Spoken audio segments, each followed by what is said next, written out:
आठवड्याच्या प्रार्थना. सोमवार.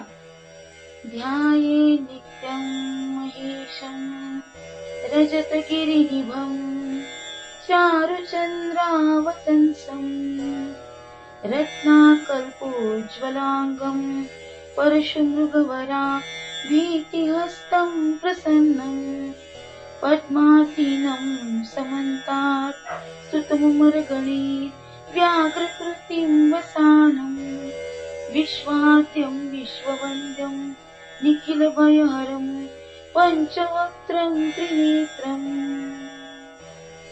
मंगळवार.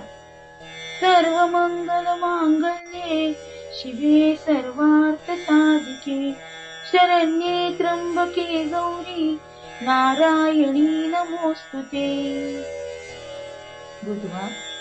वसुदेवसुतं देवं कंसचाणूरमर्दनं देवकी परमानन्दं कृष्णं वन्दे जगद्गुरुं. कृष्णाय वासुदेवाय हरये परमात्मने प्रणतक्लेशनाशाय गोविन्दाय नमो नमः.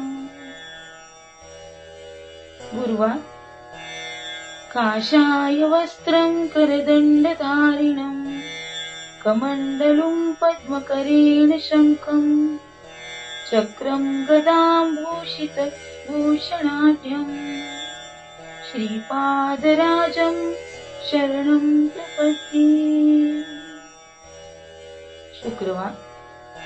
या कुन्देन्दुतुषारहारधवला या शुभ्रवस्त्रावृता या वीणावरदण्डमण्डितकरा या श्वेतपद्मासना या ब्रह्माच्युत शङ्कर प्रभृतिवे देवैः सदा वन्दिता सा मां पातु सरस्वती भगवती निःशेषजाड्यापहा.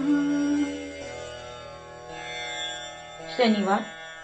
मनोजवं मारुततुल्यवेगं जितेन्द्रियं बुद्धिमतां वरिष्ठं वातात्मजं वानरयूथमुख्यं श्रीरामदूतं शरणं प्रपद्ये.